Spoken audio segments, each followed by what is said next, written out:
So just 1 month ago, we officially started an ERC project. It's called The Agency, the roles of the agency of the dead in the lives of individuals in contemporary society, where we are set to research how people experience the agency of the dead. And in my case in particular, I will be studying alternative spiritualities and like a New Age and some other non-standardized religions. So I'm doing some reflexivity warm-up around the notion of agency, trying to incorporate embodiment and other unorthodox resources to avoid a merely scholastic approach. So please bear in mind that this is a sort of brain and body storming and its working process.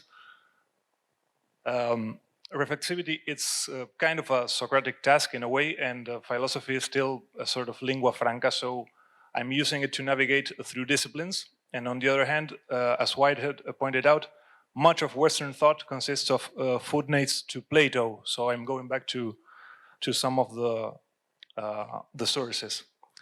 Agency is intersected by many tensions, and it's a very contested landscape.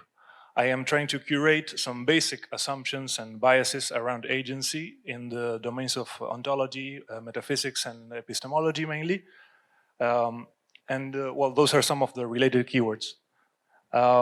Considering the touchy nature of the research, because many people will be very open in this fragility, and I expect a lot of like deep emotional exchanges, so I want to develop some metaphysical plasticity, and also as a reminder to open to my interlocutors and remain epistemologically humble. So given the fact that it's also very easy to make fun of certain New Age beliefs, I want to question the ground we assume when we're standing on, when we're criticizing. And on the other hand, New Age appropriates many geeky concepts that I will use. In this case, actually, I want to compare two root metaphors. On the one hand, we have what Alan Watts called the ceramic model on the left, in Abrahamic traditions, and on the other hand, Indra's net in the Hindu and Buddhist traditions. So the ceramic model present in many cultures, but it's in Abrahamic traditions that it implies this political order of the universe, the idea of a creator and ruler based on Middle Eastern patriarchs from thousands of years ago. On the other hand, Indra's net is a Hindu root metaphor of nothing less than the nature of existence. Imagine basically a spider web sprinkled with dewdrops, where every drop reflects and is reflected ad infinitum on all the other ones, all connected and affecting each other at the same time. The ceramic model, on the other hand, still has some implications that are very present in our common sense nowadays. For instance, the vague notion of matter, like inert matter, it's not very useful even to modern physics. Can we have just matter? What is it matter made of anyway? Then you get the spark of life from an outsider who starts losing its original subtleties, and after some rearrangements and semantic shifts, becomes a despotic tyrant. And that is also at the core of many dualisms such as body, soul, mind, body, etc. Of course, I'm oversimplifying. So when you agree to those terms and conditions, even though you have a great power of manipulation over a certain range of phenomena, you don't have metaphysical room for anything that doesn't fit into that scheme. No wiggle room whatsoever between subject and object. And this crystallizes even further after Newton, giving the rise of what Alan Watts called the fully automatic model, which is to a great extent what still shapes our common sense, and is for many people a sort of default mode of reality.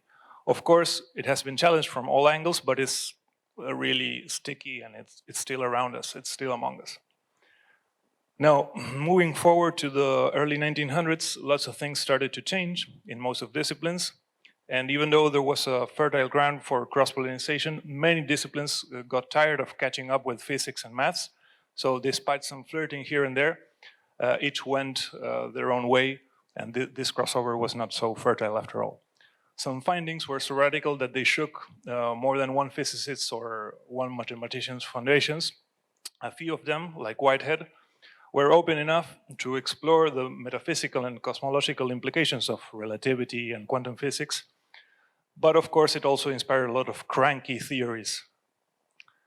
The remaining of the 20th century and the 21st century so far have brought forward many understandings that may help reshape our common sense, if at least they were introduced in our school systems, especially because they allow us to grasp other aspects of reality which have been neglected by the Euclidean geometry.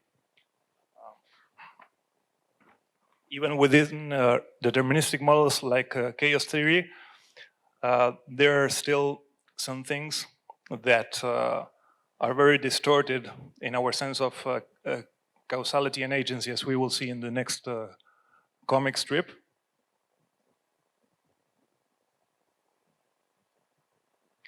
So now most people have embodied this notion that if a butterfly flaps its wings over here, it creates a tornado over there. And yeah, to me that is magical thinking of the most boring kind, and it's also an alienating kind of magical thinking.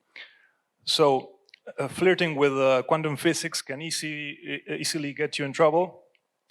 You can become the next Fritjof Capra or the next Deepak Chopra, which is not necessarily a bad thing, but it's not the point that I'm trying to make here. I'm just trying to make sense out of the intersection of different ontologies that are at play. So in a way, this is still a bit Hegelian. It's a bit like a dialectic negotiation between, in this case, like a more subjective and a more objective perspective, which brings us back to what we were discussing yesterday about the ontological turn and also about object-oriented ontologies and so. So thank you very much.